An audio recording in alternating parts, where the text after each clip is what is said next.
चर्चा में था। अगर आप पिछले साल देखे होंगे तो ये वही हाथरस जिला है पश्चिमी उत्तर प्रदेश का, जहां एक युवक और युवतियों का लाश जो था वो पेड़ पर लटकता हुआ मिला था। कुछ साल पहले अगर जाएंगे तो ये वही हाथरस था जहां कुछ युवकों को वैलेंटाइन डे के दिन मिलकर 6-7 लोगों ने बहुत ज़्यादा मारा था। लेकिन इस बार की घटना उन पिछले सारी घटनाओं का रिकॉर्ड तोड़ दिया। आप महर्षि वाल्मीकि जी को तो जानते होंगे, जिन्होंने रामायण की रचना की, लेकिन आज बात ये महर्षि वाल्मीकि जी की नहीं बल्कि मनीषा वाल्मीकि है कि इसकी हंसती खेलती जिंदगी को, इसके सारे सपनों को बर्बाद कर दिया कुछ मनचले लोगों ने, जिनके बहुत ज़्यादा गुरूर था कि हम बहुत पहुंच वाले हैं। 14 दिन तक जिंदगी और मौत से लड़ती रही मनीषा, इस हॉस्पिटल से उस हॉस्पिटल तक रेफर किया गया और अंततः यह सफदरजंग हॉस्पिटल में अपनी आखिरी सांसें ली। और बदनसीबी तो देखिए इस मनीषा वाल्मीकि की कि इसे मुखाग्नि भी नहीं मिली अपनी परिवार के लोगों से। जिसे एक रीति रिवाजों के तहत हम अंतिम संस्कार करते हैं, उसे पेट्रोल की तरह जलाया गया, जैसे घर के वो पुराने कबाड़ सामान को जलाया जाता है। अरे हमारे यहाँ तो कोई पाकिस्तानी या कोई आतंकवादी भी मरता है ना, तो उसे हम उसकी परंपराओं के हिसाब से दफनाते हैं। और इस बेचारी की क्या गलती थी कि इसे रात 2 बजे जलाना पड़ा।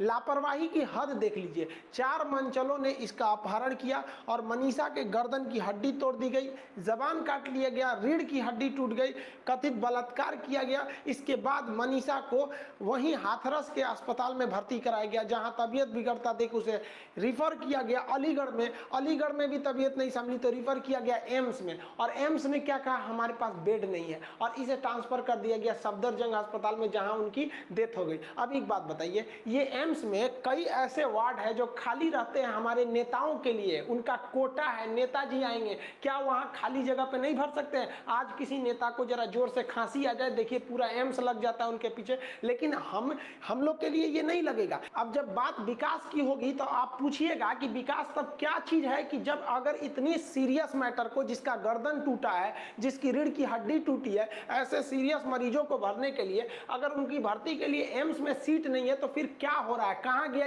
यहाँ पर जो हम मेडिकल कॉलेज बनाएंगे, ये सब तो बन चुका है। इसका मतलब ये सब ढकोसला था। हमें पुराने से लेकर नए को तुलना नहीं कराना चाहिए। लेकिन हम आपको याद दिलाते हैं, आज से 8 साल पहले याद कीजिए, तब दामिनी जो थी उसका जब उसके साथ दिल्ली में 2012 में बलात्कार हुआ था, तो उस मैटर पे उसे तुरंत वहां जब हालत नहीं संभली थी सफदरजंग हॉस्पिटल से, तो उसे तुरंत एयर एम्बुलेंस से सिंगापुर भेजा गया था। लेकिन इस लड़की को, चूंकि ये दलित थी ना, इसको कौन पूछता है, इसलिए उठा के इनको पहले इस हॉस्पिटल से फिर उस हॉस्पिटल, यहां से वहां दौड़ा रहे हैं। एक अच्छा था, जब वहां हॉस्पिटल से नहीं संभला, हाथरस से, जब उनको नहीं दिख रहा है कि रीढ़ की हड्डी टूटी है, गर्दन टूटा हुआ है, मामला सीरियस है, तुरंत एम्स दिखाना चाहिए। और एम्स में नहीं है तो फिर हमारे स्वास्थ्य मंत्री को भी इन्फॉर्म कीजिए ना कि भाई सीरियस मैटर है, लीजिए। आज भी बहुत सारे सीट रिजर्व रखे होंगे नेताओं लोग के लिए, लेकिन इनके लिए नहीं थी और इसे जानबूझ के मरते छोड़ दिया गया। तो हम तो कहते हैं यहाँ 2 बार मर्डर हुआ, एक ही लड़की का, एक इन लोगों ने पूरा कर दिया, बाकी जो सिस्टम की लापरवाही थी उस वजह से इनका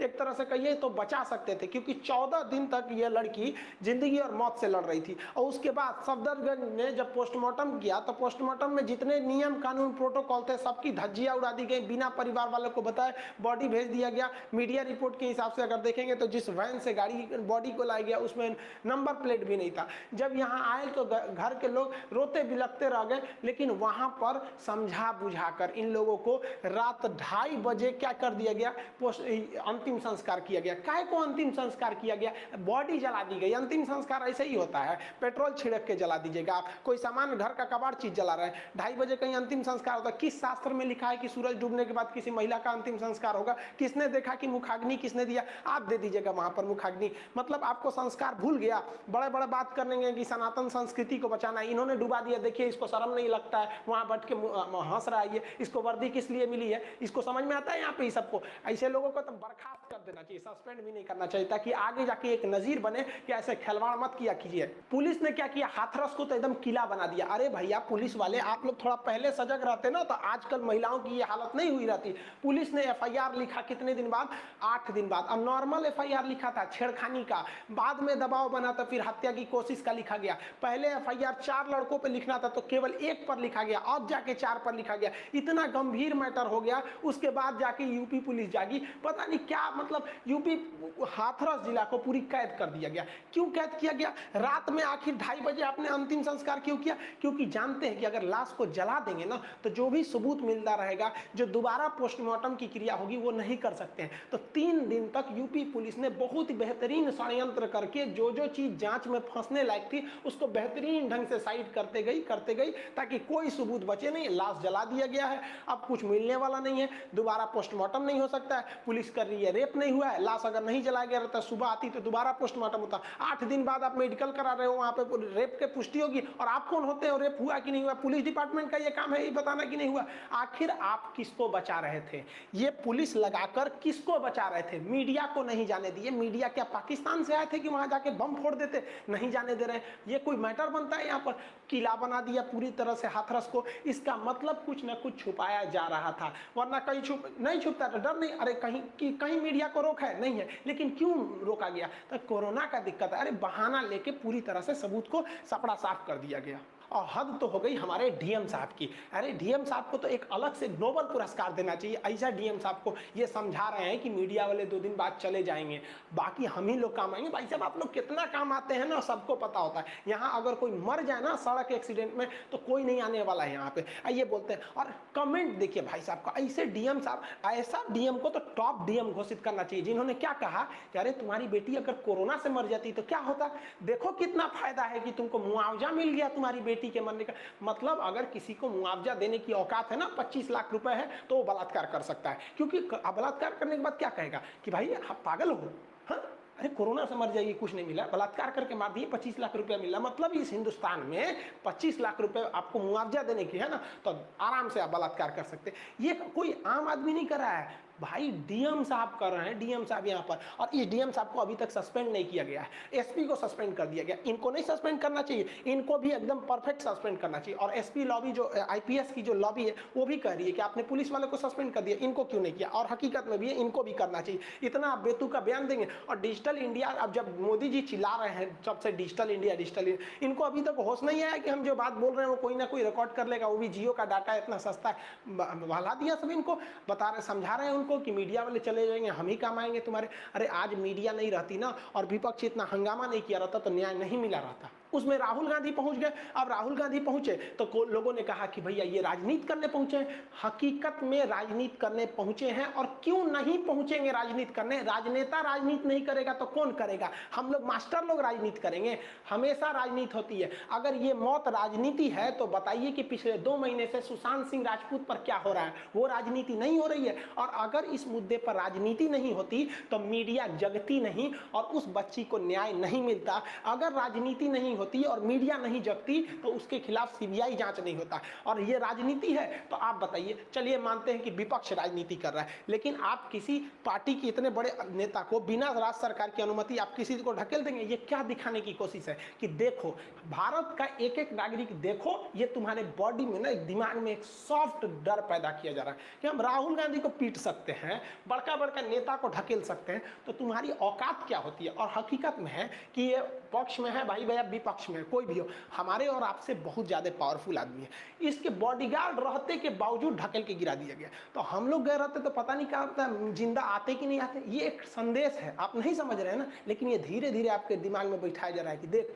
हम जो बोले ना वही सही है, तुम कुछ हो हम थूर थार देंगे वहां पर। लेकिन अगर विपक्ष ये अगर राजनीति है तो बताइए, सुषमा स्वराज, उमा भारती जी, ये तो आप ही की पार्टी की है। अभी इनको कोरोना हुआ है, ऋषिकेश एम्स में एडमिट है, ऋषिकेश में वहाँ एडमिट है कोरोना। इन्होंने खुद ट्वीट करके किया कि अगर मैं स्वस्थ होती, मुझे कोरोना नहीं होता तो मैं भी सड़क पर आई रहती। दीदी जी आप उस बच्ची को बचाने के लिए सड़क पर आई रहती ना, तो देखिए ये क्या हाल हुआ है, देख रही हैं, लात जूता मार के आपको भी फेंक दिया रहता सब कहीं पे, कोई ठीक नहीं है यहाँ पर। तो ये तो बीजेपी की है ना, इसका मतलब ये भी राजनीति कर रही है, ये भी अपनी राजनीति चमका रही है। मतलब कुछ भी है भाई, वहां कौन जाएगा? आम आदमी तो नहीं ना जाएगा। और मीडिया वालों को देखिए, मीडिया वाले अपना नमक का कर्ज भूल गए। सब बताइए, सरकार इनको पैसा देती है कि तुम सरकार की तरफदारी करो, सरकार से सवाल मत पूछो। इन लोगों ने पैसा ही भूल गया यहाँ पर, हद है। लेकिन हाँ, कुछ हद तक नमक का कर्ज निभाया इन लोगों ने। इस बेचारी की मौत को इन लोगों ने पूरी कोशिश किया कि कांग्रेस अब बीजेपी की लड़ाई घोषित कर दे, लेकिन अब जनता जाग चुकी है। क्योंकि जनता को लोगों ने इतना कांग्रेस इस वीडियो इतना किया है कि जनता उब गई है और आप लोग को खूब अच्छा से पहचान गई। इसको पहचान गई, इसको बेचारा को तो मंदिर का घंटी बजा दिया है, कोई भी आता है बजा के चल जाता है, कभी कोई भड़वा बोल देता है, कभी कोई दलाल बोल देता है। और ये भाई साहब इनको तो बस पूछता है भारत, अरे पूछता है भारत। अपना वीडियो का लाइक डिसलाइक बंद करके रखा है। इसको कोरोना भाग रहा है इतना भयानक, कोई मतलब नहीं है, लेकिन ये रिया चक्रवर्ती के पीछे पड़ा है, कंगना रनौत। आप बताइए इस बेटी की सुरक्षा के लिए कोई अभी तक कोई ठोस इंतजाम नहीं किए गए, लेकिन अगर आप नजर डालिएगा ना तो ये बहन जी का छज्जा तोड़ दिया था तो उसके लिए सुरक्षा मिल गया था। और इनको तो बस मीडिया में रहना है भाई। इनके साथ गलत हुआ तो किस हीरो के साथ नहीं हुआ? कपिल शर्मा इतने अच्छे कॉमेडी करते, उनका नहीं ऑफिस तोड़ा गया था, शाहरुख खान का नहीं तोड़ा गया था, लेकिन ये स्पेशल है ना। अगर ये बहन जी बस इतना बोल देना कि मेरे सपने में डायनासोर आया था और वो डायनासोर उद्धव ठाकरे ने भेजा था, उद्धव ठाकरे तुमने मेरे सपने में डायनासोर भेजा था, वो डायनासोर मेरा बाल खींच रहा था। अरे बहन जी का बाल खींचा, तुरंत केंद्र सरकार इसको सिक्योरिटी दे देगी। देखिए ये है हमारी कंगना रनौत, सिक्योरिटी गिनिए 1 2 3 4 5 6 7 8 9 10 11 12 13, अभी कितना 20 कमांडो लेके घूम रही हैं। काम क्या है? तो बॉलीवुड में एक्ट्रेस है, फिल्मी दुनिया में यहाँ पर। अरे इतनी सुरक्षा और इतना सम्मान हमारे देश के साइंटिस्ट को दिए गए रहते ना, हमारे देश के जो बहादुर जो साइंटिस्ट हैं, तो हमारा देश नासा से आगे हमारा इसरो निकल गया था। नहीं, लेकिन यहाँ तो राजनीति होगी ना इनका। इन्हीं का एगो घर टूटा, अब कौन सी घुसिया के देखती है, हमारा कौन सी करेगी? एगो वीडियो बना के डाल देगी, खान सर बहुते कूद रहे हैं यहाँ पे, हमारा कौन सी होना, हम फिल्म उलिम ना देखते, चाहे तोरा होता केहू का फिल्म हो, डायनासोर हमारा बाल नोच रहा है। मतलब यही है भाई इस देश की, इन्हीं को बचाना ज्यादा जरूरी है, इनकी सुरक्षा है। बल्कि इनको खतरा क्या था? कुछ नहीं, कोई खतरा नहीं था। हाँ ये बात मानते हैं कि बीएमसी ने इनका जो बिल्डिंग तोड़ा था वो गलत किया था, हम इस बात को मानते हैं, लेकिन उतना बड़ा बात नहीं था जितना 20 कमांडो दे देंगे आप इनको। फिल्म इंडस्ट्री में कुछ लोग हैं ना जिनको केवल मीडिया में रहना है। आप देखिए इन लोग को कुछ भी करेंगे, ये लोग कुछ भी करेंगे, लेकिन ये मीडिया में रहेंगे। कभी इनकी बहन का ट्विटर हैंडल डिलीट हो जाता है तो आके गरिया देती, बस हमको मीडिया में रहना है। इन लोग को यहाँ पर इसका तो पूछिए बात भाई साहब, ये सब मीडिया में बस इनको दे दो, इनको बस अपना पब्लिसिटी चाहिए। लेकिन ऐसा नहीं है कि इस बार मीडिया वैसे रह गया, इस बार मीडिया अपना नमक का कर्ज भूल गया कि हमको पैसा खिलाया गया, सब कुछ भूल गया। और मीडिया ने तो धज्जी उड़ा दिया यहाँ पर वहाँ पर। कई मीडिया वाले, आज तक की जो चित्रा त्रिपाठी थी, उन्होंने एसडीएम को तो लथेड़ दिया, बेचारा का तो कुछ मुंह बन गया, एकदम कुछ जवाबे नहीं दे रहा था। हाँ, बहुत सारी मीडिया वालों ने किया वहाँ पर। और इसमें हम ये प्रज्ञा मिश्रा जो है, इनको तो बहुत बार पुलिस वालों ने घसीटा भी था। प्रज्ञा मिश्रा भारत समाचार के लिए काम करती है, इनका अपना पर्सनल भी है, उल्टा चश्मा यूसी करके देखती है। हम व्यक्तिगत रूप से एक महिला की नज़र से हम सबसे ज़्यादा सम्मानित पत्रकार इनको समझते हैं। ये कहीं भी मुद्दे पर ग्राउंड रिपोर्टिंग कर देती है। और अगर आप इसको सोचिएगा कि अपने बात में उलझा दे, नहीं, ये दलाली वगैरह वाला काम नहीं करते। हम व्यक्तिगत, हम खुद कभी किसी, बहुत कम लोगों का चैनल को हमने सब्सक्राइब किया, लेकिन उल्टा चश्मा यूसी पूरा नाम है इनका, इनको खुद हम देखते हैं। एक महिला पत्रकार होकर एकदम डट कर सवाल पूछना, क्योंकि पत्रकार का काम क्या होता है? सरकार की तारीफ करना। बाबू, सरकार की तारीफ करने के लिए ना सूचना एवं प्रसारण मंत्रालय होता है। पत्रकारिता का काम है कि सरकार की कमियों को सरकार को बताना और जनता को बताना, ताकि आप सरकार से सवाल पूछ सके। लेकिन ये नहीं हो रहा है। लेकिन हाँ, कुछ ऐसे पत्रकार हैं, बहुत सारे हैं, ऐसा नहीं है, जो कि ये वाला मैटर में थोड़ा सा इनके साथ ज़्यादा बदसलूकी हो गई थी, चाहे आज तक की पत्रकार चित्रा त्रिपाठी के साथ भी हुआ था। तो ये सब चीज़ें तो मीडिया ने इस बार बहुत ही ज़बरदस्त रोष दिखाया था, जिस वजह से उसे न्याय मिलने के कगार पर है। क्योंकि अब ऐसा लगता है कि नहीं, हम सीबीआई के हाथ में पहुँच गया। इस देश में ना कुछ चीज़ें बहुत सस्ती हैं, जिसमें 3 तो सबसे फेमस है। किसी लड़की की इज्जत हिंदुस्तान में बहुत सस्ती है, फौजी की शहादत, बस एक दिन तो न्यूज बनता है, उसके बाद कौन पूछता है? किसान का फसल, भाई जिस दिन ज़्यादा उगा देगा ना, उस दिन उसी को घाटा हो जाता है कि नहीं? लेकिन मोदी जी, आप टेंशन नहीं लीजिए, आपने तो किसानों के लिए नया विधेयक लाया है ना, आप एक नंबर विधेयक है। ये सब विपक्ष वाला है, सब एंटी नेशनल। अरे हमारे देश ही एक ऐसा देश है जहाँ किसान हेलीकॉप्टर से उतरता है। नहीं देखा क्या आप लोगों ने हेमा मालिनी को? हेलीकॉप्टर से उतर के गेहूं काटा जाता है, हिंदुस्तान का एकमात्र है। और विपक्ष वाला एंटी नेशनल है, सब बोलता है ऐसे किसान को फसल का पैसा नहीं मिलता है। हेलीकॉप्टर कहाँ से आया? किसान वो झूठ बोल रहा है, इसे ऐसे वर्दी पहन लिया होगा, ये सब ऐसे फटा चिटा। हकीकत में तो ये स्थिति है किसानों की यहाँ पर। विपक्ष वाले तुम लोग हमेशा मोदी जी को घेरते रहते, देख रहे हो कितना डेवलप है हमारे देश का किसान, देश में महिलाओं के खिलाफ इतना अत्याचार बढ़ते जा रहा है जिसका कोई हद नहीं। हमको तो बड़ा खुशी होता था कि हमको सबसे ज़्यादा रक्षाबंधन में राखी बांधा जाता है। मेरी खुद की कोई बहन नहीं है, लेकिन कोचिंग में जितनी लड़कियां पढ़ने आती हैं सबसे ज़्यादा, हम तो इतना कह सकते हैं कि पूरे हिंदुस्तान में हमसे ज़्यादा राखी किसी को नहीं बांधा गया हो। किलो में आता है राखी, तो हाथ नहीं उठता है यहाँ पर रक्षाबंधन में। अब बड़ा खुशी होती थी कि हमको इतना राखी बांध, लेकिन अब तो डर लगने लगा यार कि भाई हमारी बहनें सुरक्षित है कि नहीं। और कहीं ना कहीं पहले एक कमी लगता था कि मेरी बहन नहीं है, लेकिन अब जब देखते हैं मेरी बहन नहीं है ना, तो एक रिलीफ लगता है, अरे यार से मेरी बहन नहीं है, पता नहीं क्या होगा, कब कौन उसके साथ रेप करेगा, मर्डर करेगा, हड्डी तोड़ देगा, ये लोग उसको ले जाके रात में कहीं दफना दे, कहीं जला दे, और लोग कहेंगे कि तुम्हारा ही गलती है। डीएम साहब आके कहेंगे अरे मिल गया ना मुआवजा, बहुत हो गया। रेप मतलब क्या होता है, नॉर्मल चीज़ है ये। हम तो धन्यवाद देना चाहते हैं सीमा कुशवाहा जी का। इन्होंने वही वकील हैं सुप्रीम कोर्ट की जिन्होंने जो निर्भया के 4 दोषियों को फांसी पे फंदे पर लटकाया था। इन्होंने दिल्ली से चल कर आई थी और इनको भी जाने नहीं दिया गया। वहाँ पे जो एडीएम है एसडीएम थे, इनसे बहस कर गया सब। यहाँ पे हम तो आपका पैर छू के नमन करते हैं आपको, और उनको भी ना चारों को ऐसे, अगर जितने भी दोषी हैं उनको आप छोड़िएगा नहीं, हम सब आपके साथ हैं। और बाकी वकील लोग को कोई टेंशन नहीं। अरे यार इन लोग का बिजनेस है ना। याद कीजिए आप लोग, फरवरी का महीना जब दिल्ली पुलिस का एक जवान ने एक तमाचा मार दिया था वकील को, भाई साहब पूरे वकील स्ट्राइक पे आ गए थे। पूरा वकील पूरा का पूरा केवल एक तमाचा मारने की वजह से स्ट्राइक। और अभी कोई स्ट्राइक पे आया? कोई नहीं स्ट्राइक पे आया। और तरीका, हम भी तो गधे हैं ना। अरे यार ये वकील लोग हैं, ये पढ़े लिखे लोग हैं, हम तो टीचर लोग ऐसे अनपढ़ होते हैं लोग। तमाचा मारना एक्चुअली बड़ा क्राइम है ना, रेप तो छोटा मोटा क्राइम है यार, तो वकील क्यों स्ट्राइक करेंगे। हाँ, अगर किसी वकील को अगर आपने ऐसे कर दिया पूरे वकील स्ट्राइक पे आ जाएंगे, लेकिन रेप तो नॉर्मल चीज़ है। ओहो, आप लोग समझदार हैं। देखिए हम आप लोग को समझा रहे थे, भाई आप लोग कानून के ज्ञाता हैं लोग, इसलिए आप लोग ने स्ट्राइक किया। देखिए जब देश गुलाम था ना, तो उस समय भी अंग्रेजों का अत्याचार बहुत हुआ था। लाला लाजपत राय के पीठ पर जब अंग्रेजों ने मारा था ना, तो उन्होंने कहा था मेरे पीठ पर एक एक लाठी अंग्रेजों की ताबूत की आखिरी कील साबित होगी। और ये जो पुलिस अत्याचार कर रही है ना, जो पीड़िता के घर में घुस के उसके पिताजी के सीने पर लात से मारा जा रहा है, याद रखोगे भाई बर्दाश्त नहीं करेगा, क्योंकि डिजिटल इंडिया है। अब हर आदमी के हाथ में मोबाइल है, वो सब चीज़ देख रहा है। भले आप मीडिया को खरीद सकते हैं, लेकिन YouTube अभी भी स्वतंत्र है। आज़ादी से पहले अगर देखेंगे तो सबसे ज़्यादा दबदबा वकीलों का था, चाहे वो महात्मा गांधी हो, चाहे बाला साहब भीमराव अम्बेडकर हो, चाहे जवाहरलाल नेहरू हो, मोतीलाल नेहरू हो या सरदार पटेल हो। वकीलों का दबदबा था क्योंकि ये कानून के पढ़े लिखे थे। लेकिन अब ये 20वीं सदी आ गई, 21वीं सदी है, 2020 है। अब यहाँ पढ़े लिखे लोगों का वर्चस्व रहेगा। अब जानते हैं ये ज़माना यूट्यूब, ट्विटर, फेसबुक का है। आप ट्विटर पर आग लगा देगा सब, और गवर्नमेंट पर दबाव बनाने के लिए एकदम बेहतरीन ट्विटर है। और आप लोग पे छोड़िएगा मत, जो चैनल वाला उल्टा सीधा करता है डिसलाइक मारिए, ट्विटर पे तो आग लगा दीजिए कि हमें न्याय मिलना चाहिए। क्योंकि अगर आप दबे रहेंगे ना तो सब दबा के चल जाएगा सब। और यूपी में ऐसा कोई नॉर्मल मैटर थोड़ी है, ये हमेशा होता है। हम ये कोई यूपी है इसलिए हम इसलिए नहीं कर रहे हैं। आप हैदराबाद में देखिए, वहां पर, लेकिन हैदराबाद वालों ने ठीक किया, ये हैदराबाद की पुलिस भून दिया, इन सबको गोलियां मार दिया। सबको पता है इनकाउंटर फर्जी है, फर्जी है तो ठीक है। यहाँ पे भी तो सबको पता है गाड़ी कैसे उलट गई थी। लेकिन विकास दुबे इतना खतरनाक हुआ क्यों? क्योंकि यूपी पुलिस की मिली भगत थी। इनको नहीं पहचान रहे हैं भाई साहब को।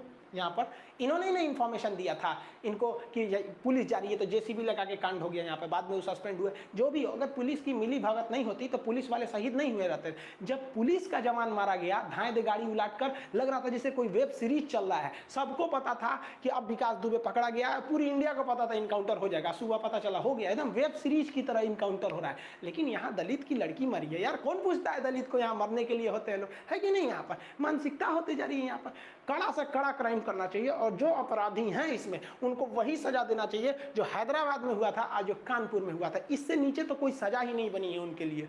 अरे उत्तर प्रदेश में हम क्या करेंगे ऐसे राम राज का, जब सीता ही सुरक्षित नहीं रहेगी। अब याद करिए जरा सतयुग, जब सीता माँ को रावण ने अपहरण किया था ना, तो लंका में भी सीता जी सुरक्षित थी, जो दुश्मन के यहाँ, और यहाँ हमारे अपने यहाँ सुरक्षित नहीं है। और वही सीता जी जब लंका से वनवास काट के आई अयोध्या में ना, तो यहाँ यूपी के लोगों ने चढ़ा दिया उनको अग्नि परीक्षा में। लो यहाँ पर मतलब देखिए कि रावण के अंदर इतना इंसानियत थी जितना हम आज मानव के अंदर नहीं है। वो राक्षस था। हम लोग को तो लगता है कि भैया वो राक्षस, अगर उसे कहिएगा तो अब हम लोग को तब किस श्रेणी में रखिएगा आज के मानव को। उत्तर प्रदेश जो है ना कुछ दिन में उत्तरी कोरिया से आगे निकल जाएगा। और ये क्या तुम किम जोंग समझते हैं आपने कहा बहुत खतरनाक है, तुमसे खतरनाक हमारी की यूपी पुलिस है। देखते हैं हमारे यहाँ के डीएम साहब कितने खतरनाक है। यूपी पुलिस को देखते हो रातों रात चिता जला देते। तुम्हारे यहाँ है इतना पावर, यूपी पुलिस से टक्कर ले लोगे? तुमको पीछे छोड़ दिया हमारे यूपी पुलिस के लोग। और ये कुछ एंटी नेशनल लोग कहते हैं कि उत्तर प्रदेश में विकास नहीं हुआ। अरे उत्तर प्रदेश उत्तरी कोरिया से आगे निकल गया, ये क्या बोलेगा यहाँ पर? इसकी हिम्मत है थोड़ा उत्तर प्रदेश में आ जाए? पता नहीं कब इसका मरा जाएगा यहाँ पर, इसको समझ में नहीं आता है। हालांकि यूपी पुलिस ने अभी फाइनली सीबीआई जांच की मांग की, सीबीआई जांच के लिए अप्रूवल दे दिया है। हालांकि पीड़िता का कहना है कि सीबीआई जांच जो अपनी रिपोर्ट है वो कोर्ट को सौंपे, ना कि सरकार को सौंपे। यानी उनका कहना है कि सीबीआई जांच हो लेकिन सुप्रीम कोर्ट की निगरानी में हो। लेकिन हमारा मानना है उनको ये हैदराबाद वाली सजा दो। अगर कोई जो अपराधी है ना उड़ा दो एकदम बढ़िया से। और नार्को टेस्ट की भी बात कही गई है। नार्को टेस्ट और पोलियोग्राफिक टेस्ट होता है जो आपके हार्ट बीट इत्यादि को पकड़ लेता है कि अगर आप झूठ बोलते हैं तो एक संभावना रहती है पोलियोग्राफिक टेस्ट में आपके पकड़े जाने की यहाँ पर। और मोदी जी को भी कहते हैं और योगी जी को भी, जो एनएसए है ना यूपी का सबसे खतरनाक कानून, जो नेशनल सिक्योरिटी एक राष्ट्रीय सुरक्षा कानून रासुका है, ये इन लोगों पर क्यों नहीं लग जाता है? ओहो, डॉक्टरों पे अगर कोई थूक दिया तो सबसे खतरनाक कानून लगता है एनएसए। डॉक्टरों पे थूकना सरासर गलत है, उन पर लगना भी चाहिए एनएसए। लेकिन हमारा कहना है कि इन बलात्कारियों पे क्या एनएसए नहीं लगना चाहिए? और हमको ऐसा पता नहीं क्यों फील हो रहा है कि नहीं, थूकना ज्यादा बड़ा क्राइम है, बलात्कार ज्यादा बड़ा क्राइम नहीं है। क्योंकि अगर बलात्कार बड़ा क्राइम रहता, हड्डी तोड़ के सरेआम जीभ काट के मार देना बड़ा क्राइम रहता, तो सबसे बड़ा कानून रहता है एनएसए वगैरह, है कि नहीं यहाँ पे? समझे? और योगी आप टेंशन नहीं लिया। और एक और बात कहते हैं, हिंदुस्तान के लोग मुगलों की चमचागिरी करते हैं। आप कम करते पानी बोलता है सब, बताइए ये तो मुगलों की भाषा है पानी। आप इसका नाम चेंज कर दीजिए, हम आपके साथ हैं। पानी नाम नहीं रहेगा अब इसका, अब इसका नाम हो जाएगा अखिल भारतीय राष्ट्रीय पेयजल पदार्थ। यहाँ पर ऐसे मुगलों की भाषा बोलता है, सभी सबको समझ में नहीं आता भारत की संस्कृति। कोई एंटी नेशनल बोल दिया पानी तो समझ में, अखिल भारतीय राष्ट्रीय पेयजल पदार्थ हो जाएगा इसका नाम। यहाँ पे एकदम एक नंबर बात करता है सभी सब। वो तो हम थैंक्स करते हैं इलाहाबाद हाई कोर्ट की लखनऊ बेंच ने, उसने स्वतः संज्ञान लेके यूपी को तो एकदम बढ़िया से लपेट लिया। उनके गृह सचिव को, डीएम, एसपी, जितने आला अधिकारी हैं सबको बुला लिया कि आइए आप 12 तारीख को हम आपसे बढ़िया से निपटते हैं। और पीड़िता के परिवार को भी बुलाया है कि उनको दबाव में ना हो। अभी बढ़िया से कोर्ट ने एकदम बढ़िया से सुनवाई इनको अच्छा से किया। कोर्ट बेहतरीन होता अगर सीबीआई को कोर्ट अपने अधीन लेके जाँच करती कि भाई आपने जो रिपोर्ट किया, आप उसको जो जानकारियाँ है उसे आप हमारे पास सबमिट कीजिए। क्योंकि आप याद कीजिए कि सुप्रीम कोर्ट ने क्या कहा था, सीबीआई जो है पिंजड़े में बंद एक तोता की तरह, और हकीकत में भी है। वो गवर्नमेंट जो कहेगी, क्योंकि वो गवर्नमेंट के अधीन आता है, कोर्ट गवर्नमेंट के अधीन नहीं आती है। तो जो पीड़िता है उनके परिवार का भी जो मानना है कि हाँ सीबीआई जांच ने तो गवर्नमेंट ने अच्छा किया है और योगी जी ने भी बहुत बेहतरीन किया है। अगर योगी जी अगर इसको पहले ही कर देते तो इतना बवाल नहीं होता। क्योंकि कुछ लोग कह रहे हैं ये बवाल इसीलिए कराया गया है कि ताकि किसानों का ध्यान भटकाया जा सके। अब उन लोग का क्या कहना सही है वो गलत है ये नहीं पता है, लेकिन खुद उनको भी पता था कि भाई इतना बड़ा बवाल होता है, सीबीआई जांच सौंप दीजिए वहां पर और जल्दी से। क्योंकि एसआईटी को सौंपा गया, एसआईटी ने कुछ खास काम किया नहीं वहां पर जाने के बाद। और उटपटे जो बयान आने लगे कि मुआवजा ले लो, मार देंगे, ये करेंगे, अब फिर रेप नहीं हुआ, ये थोड़ा सा अटपटा बयान आने से ना थोड़ा सा निराशाजनक होती है। और कुछ लोग तो उनके भी समर्थन में आ गए जो मतलब अपराधी हैं, अभियुक्त है। भाई आपके समर्थन की क्या जरूरत है? पुलिस अपना जांच कर ही रही है, सीबीआई कर रही है। जो पीड़िता है उनको भी अपने उचित सुरक्षा मुहैया कराना चाहिए सरकार को। लेकिन देखिए कहीं ना कहीं पुलिस और सरकार केवल इनकी जिम्मेदारी नहीं है कि ये ऐसी घटनाओं को रोक सके। एक रेप करने को इसको सामाजिक की भी जिम्मेदारी है। समाज में भी एक संदेश, माँ बाप की भी जिम्मेदारी बनती है। अगर कोई लड़का ऐसा करता है तो उसको सख्त से सख्त कार्रवाई दे। माँ बाप देखते हैं कि उनका बेटा उल्टा सीधा करता है लेकिन बोलते नहीं, अरे तुरंत डांटो उसको, वहीं पर तब समझ में आएगा। गवर्नमेंट को भी इन रेप वालों के लिए खतरनाक नियम लगाना चाहिए कि जिनके परिवार का आदमी रेप कर दिया ना, साले को एनआरसी से बाहर कर दो, जा तुम यहाँ डिटेंशन सेंटर में रहना। यहाँ पे क्या वो ये खतरनाक नहीं है? यहाँ पर पूरे परिवार को जब आप सजा डालिएगा ना तो पूरा परिवार दबा के रखेगा, तब हर परिवार जगेगा कि रे तरीका रेप करेगा, हम लोग एनआरसी से बाहर चल जाएंगे। इसका सदुपयोग करना चाहिए। और जो सालों की संपत्ति है ना, पूरी संपत्ति लेके सरकारी कर देना चाहिए, वहां अनाथ आश्रम, हॉस्पिटल या फिर पीड़िता के परिवार को दे देना चाहिए, ताकि उनको समझ में आए, फिर एक सामूहिक जिम्मेदारी बने कि हाँ ये चीज है। और जो भी बलात्कारी है ना, इनके पूरे परिवार नाम का चौराहे पे एकदम पोस्टर लगवा दे, ससुरा के ये है फलाना के बेटा, इनके माता जी हैं, हैं जिन्होंने इतना संस्कार सिखाया, बाप ने इतना संस्कार सिखाया कि बेटा ने बलात्कार कर दिया। एकदम कैसे नेता सब उद्घाटन करता है तो शिलान्यास होता है, वैसे करा दो, ताकि उनका खानदान जब तक रहे तब तक याद किया जाए कि इसी खानदान का एक हरामी था जिसने किसी का बलात्कार किया था। और पुलिस वालों की भी जिम्मेदारी बनती है। आप देखिए एक आम आदमी फौजियों की कितनी इज्जत करता है। अगर हमारे गांव में फौज आती है ना, एकदम आदमी सेफ महसूस करता है, अरे हमारी फौज आई है, गले लगाने का मन करता है फौजियों को, दिल से आदमी सैल्यूट करता है फौजियों को। लेकिन अगर घर पे पुलिस आ जाती है, सब लोग अजीब बेइज्जती महसूस होने लगते हैं। अरे आपके ऑर्डर्स हैं, मानते हैं यहाँ पर, लेकिन इंसानियत भी तो रहती है यहाँ पर, क्योंकि जो आपका ऑर्डर दे रहा है वो भी तो आपका सीनियर ही है, वो भी तो पुलिस है। इसका मतलब कि आप न्याय और अन्याय में फर्क भूल जाएंगे। आपका अगर सीनियर कहने लगा कि किसी का रेप कर दो, तो मतलब आपका आदेश है तो आप रेप कर दीजिएगा? ऐसा थोड़ी होता है यहाँ पर। आपका सीनियर जो है, आप उनके पे भी दबाव बनाएंगे तो उसको भी समझ में आएगा। क्यों अंग्रेजों ने जब मजदूरों पे गोली चलाने के लिए कहा था, तो अंग्रेज में जो भारतीय सैनिक थे नहीं चलाए थे। आप रूस की क्रांति सुनिए, जब रूस का जार ने जब गोली चलाने का आदेश दिया था, तो रूस की सेना ने गोली चलाने से मना कर दिया था। तो उस वक्त भी यूपी पुलिस रहती तो चला दी रहते। हमारा सीनियर बोल रहा है ना साहब, चंगा सी जला दो 2 बजे रात में, हटाओ, क्या मतलब है? ऊपर से आदेश है, ऊपर से आदेश है, सोच रहे हम बाबूजी को जला देंगे, हमारा नौकरी का सवाल है। आई होप आप इस सब चीजों को समझ गए होंगे। इसमें राजनीति क्या हो रही है, इसमें राजनीति क्या है। देखिए अगर इसमें राजनीति नहीं होती ना, तो आपको भी पता है कि इसमें न्याय नहीं मिलता। क्यों नहीं मिलता? क्योंकि एनसीआरबी का खुद का डाटा है कि हर दिन लगभग 87 रेप होते हैं। कौन से रेप पे सीबीआई जांच बैठती है? केवल इस पे बैठ गई क्योंकि इसके लिए आपका क्या हो गया था, विपक्ष आगे आ गया था, मीडिया आगे बढ़ गई थी, व्हाट्सएप फेसबुक हर जगह डिजिटल क्रांति आ गई थी। तो हम आप सबको कहते हैं, आप हाथ पे हाथ रख के मत बैठिए, वरना एक दिन आपकी भी बहन के साथ ऐसा ही हो सकता है। आप भी किसी बहन के भाई हैं, किसी लड़की के पिता हैं। ये आपका भी सामूहिक कर्तव्य बनता है कि आप भी इस पर सचेत रहें। और जब कभी भी ऐसे बात आते हैं, कोई भी न्यूज चैनल आता है उसको करता है, जो अगर आप ऐसे जनता के बातों को उठाता है, तो आप उसके लिए हमेशा खड़े रहिए। क्योंकि आज इस लड़की को लगभग न्याय मिला, या फिर सुशांत सिंह राजपूत के मैटर को देखिए, अगर मीडिया या राजनीति नहीं होता तो सीबीआई जांच नहीं होती। इस लड़की के साथ भी अगर मीडिया और राजनीति नहीं हुई रहती तो जांच नहीं होती। तो आप अगर जागे रहेंगे ना, तो इन राजनेताओं को झुकना ही पड़ेगा, वरना ये ऐसे ही मरता आपको छोड़ देंगे। आई होप आप इसको समझ गए होंगे। इधर कुछ दिन से मेरी तबीयत ठीक नहीं थी, इसलिए इस वीडियो को आने में लेट हो गया, गला थोड़ा बजा हुआ था, इस वजह से वीडियो लेट हो गया। आई होप आप इसको समझे होंगे। मिलेंगे नेक्स्ट क्लास में। जय हिंद।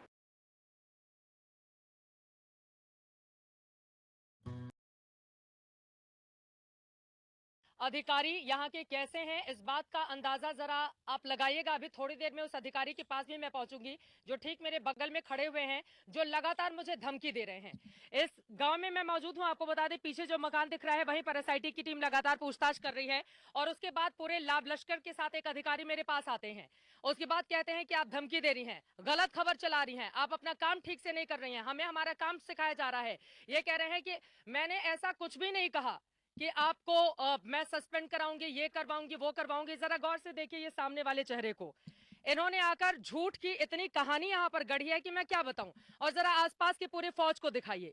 ये पूरे पुलिस वाले मुझे घेर कर इस गांव में खड़े हुए थे और लगातार धमकी दे रहे थे, मेरे साथ बदसलूकी कर रहे थे। अब मैं सीधे एसडीएम साहब, चूंकि अपना न चेहरा हटाया इन्होंने और ना ही अपना नाम ही बताया, लेकिन मेरे साथ जितनी बदतमीजी हो सकती थी ये सब इन्होंने की है ऑफ कैमरा। और जब मैंने वीडियो से रिकॉर्ड करने की कोशिश की तो इस अधिकारी ने मुझे धमकी दी है। अब बताइए साहब, कैमरे पे बताइए, पूरा देश भी सुने कि क्या मैं गलत खबर चला रही हूं? बोलिए आपकी मैं गलत खबर चला रही हूं? आप बोलिए कि मैं गलत, आप सिर्फ मुझे धमकी नहीं दे सकते ना, आप पूरे देश को बताइए कि मैं गलत खबर चला रही हूं। आप मुझे अकेले में तो यहाँ पर धमकी दे रहे थे, आपके तमाम पुलिस वालों ने मुझे घेर कर रखा हुआ था। अब आप बोलिए पूरे देश को बताइए ना कि मैं गलत खबर चला रही हूं यहाँ से। आप कह रहे हैं कि मैंने आपको धमकी दी सस्पेंड करवाने की, मेरी इतनी हैसियत है? एक लड़की को आप लोग चारों तरफ से घेर के खड़े हो जाते हैं, मेरी इतनी औकात है क्या? आप बोलिए पूरे देश को बताइए कि मैं गलत खबर चला रही हूं यहां से खड़े होकर। आप बोलिए कि मैं पुलिस वालों का पक्ष नहीं ले रही हूं। आपने कितनी गलत बयानी की है मेरे साथ, आप बोलिए, मैं आपको मौका दे रही हूं। आप लोग कहते हैं ना कि आपका पक्ष नहीं लिया जाता, मैं आपको मौका दे रही हूं, बोलिए। आप बोलिए। मोहसिन रजा सुन रहे हैं, योगी सरकार में मंत्री है और मुख्यमंत्री भी सुन रहे होंगे, देश के प्रधानमंत्री तक भी आपकी आवाज पहुंचेगी। बताइए मैं गलत खबर चला रही हूं? और जरा सत्या आप आसपास तस्वीरें दिखाते रहिए। गांव में बहुत दूरी पर हम खड़े हैं, हम अपना काम कर रहे हैं, आप अपना काम कीजिए, हम अपना। एक तो परिवार वालों को आप लोगों ने बंधक बनाकर रखा है, वहां तक किसी को पहुंचने नहीं दे रहे हैं। परिवार वाले हम लोगों को फोन करके बोल रहे हैं कि देखिए हमारे साथ यहाँ पर घर के अंदर पैक करके रखा गया है, और ऊपर से आप हमें धमकी दे रहे हैं। मैं आपको मौका दे रही हूँ ना सर, आप बोलिए। आपने जितनी बदतमीजी अब से कुछ ही देर पहले मेरे साथ की है, आप बोलिए, कैमरे पर बोलिए ना। अब आप चुप क्यों हो गए? अब आप चुप क्यों हो गए? आप बताइए, आप बोलिए, आप बोलिए, क्या कहना चाहते हैं? मैं गलत खबर चला रही हूं? मैं बोल रही हूं कि नहीं यहाँ पर मैंने कौन सी गलत खबर चलाई? आप बोलिए, आप बोलिए, मैंने कौन सी गलत खबर चलाई? आपके पास ताकत है पुलिस की तो आप मुझे धमकी देंगे? आपके पास ताकत है पुलिस की तो आप घेर के खड़े हो जाएंगे मुझे गांव में, और आप मुझे मेरा काम सिखाएंगे? अपना काम तो आप लोग ढंग से करते नहीं, आप मुझे मेरा काम सिखाएंगे? मैं मेड़ के रास्ते पैदल पैदल यहाँ पर इस गांव में आई हूं ताकि कम से कम हम तस्वीरें देख सकें। क्यों बंधक बनाकर रखा हुआ है आपने परिवार को? और अभी आप सब नीचे झुकाकर ऐसे बिल्कुल बाबू बने हुए हैं, कितनी धमकी दे रहे थे पूरे गांव वालों के सामने। दूसरी तरफ आपको बता दें कि गांव के बहुत सारे लोग इकट्ठे हो गए थे जिनको पुलिस वालों ने भगा दिया। और देखिए कितने सारे लोग थे। हमारे कैमरा पर्सन अपना लाइव व्यू लेने के लिए गए थे, मैं यहाँ पर बैठी हुई थी। ये देखिए, ये महिला पुलिसकर्मी, थोड़ा सा आगे आइए, मैं आपको दिखाती हूँ। यहाँ पर एक चारपाई रखी हुई है, इस चारपाई पे मैं कैमरे के साथ बैठी हुई थी, इस चारपाई पे मैं कैमरे के साथ बैठी हुई थी यहाँ पर, और बिल्कुल सामने एसआईटी की टीम पूछताछ कर रही है। मैं यहाँ पर बैठकर वेट कर रही थी, हमारे कैमरा पर्सन आए, वहां पर पुलिस जाने की इजाजत नहीं दे रही है, तो कम से कम लोकेशन के क्लोज में आकर हम बता सके कि आखिर पूरे मामले की सच्चाई है क्या, क्योंकि वो तस्वीर देश के सामने आनी चाहिए। पुलिस प्रशासन मामले से पल्ला झाड़ रहा है, ये चीजें पता चलनी चाहिए लोगों को। और यहाँ पर पीड़ित परिवार के साथ ये क्या कर रहे होंगे जब ये पत्रकार को धमकी देते हैं? आपने मुझे धमकी कैसे दी, आप बताइए? आपने मुझे क्यों कहा कि आप मेरा काम नहीं करने देंगे? आपने क्यों गलत बयानी की और झूठ बोला लगातार? फालतू की बकवास आप कर रहे थे, आप कैमरे के सामने आप बोलिए ना। आप मुझे इतनी धमकी दे रहे थे पुलिस, पूरी अपनी पुलिस फोर्स के सामने, आपने कितना भला बुरा मुझे कहा। सिर्फ आपने मुझे गाली नहीं दी, बाकी आपने सब कुछ कह लिया। और बताइए, अगर मैं झूठ बोल रही हूँ, कैमरा सुन रहा है ना, आप बोलेंगे आपका पक्ष जाएगा। मोहसिन रजा बैठे हुए हैं, सरकार बैठी हुई है, आपका पक्ष जाएगा, आप बोलिए। आपने क्यों मेरे साथ बदसलूकी की, आप बताइए? क्या मैं झूठ बोल रही हूँ? आप बोलिए मैं झूठ बोल रही हूँ, मैं आपके सामने खड़ी हूँ ना, आप बोलिए मैं झूठ बोल रही हूँ। मैंने इनसे नाम पूछा कि आप अपना नाम ही बता दीजिए, मास्क हटाइए, कम से कम आपका चेहरा देख सकूं कि आप कौन से अधिकारी हैं। ये उसके लिए भी तैयार नहीं हुए और लगातार ये मुझे धमकी देते रहे, यहाँ पर घेर कर ये मुझे धमकी देते रहे, पूरे पुलिस वालों के साथ ही मुझे। आप बताइए सर, आप क्यों नहीं बोल रहे हैं जब मैं आपको मंच दे रही हूं? तो अगर मैं गलत बयानी कर रही हूँ, झूठ बोल रही हूँ, तो आप बताइए मैं झूठ बोल रही हूँ। ऐसे अधिकारी हैं और इसी बात की तकलीफ है, ये खुद तो अपना काम ढंग से करते नहीं और हमें हमारा काम सिखाते हैं। ये हमें हमारा काम सिखाते हैं। ये यहाँ पर अपनी फौज के साथ आके एक लड़की को घेरते हैं और उसके बाद गलत बयानी करते हैं, झूठ बोलते हैं, और ये हमें हमारा काम सिखाते हैं। मैं तो बोल रही हूँ कि अपनी बात रखें, मैं तो बोल रही हूँ कि अपनी बात रखें देश के सामने। अगर मैंने झूठी खबर चलाई है तो इतने बड़े अधिकारी हैं, पढ़ लिख कर बने होंगे, इस तरह की बातें ये कैसे कर सकते हैं? मैं बोल रही हूँ ना, आप अपना पक्ष रखिए, क्यों नहीं बोल रहे हैं आप?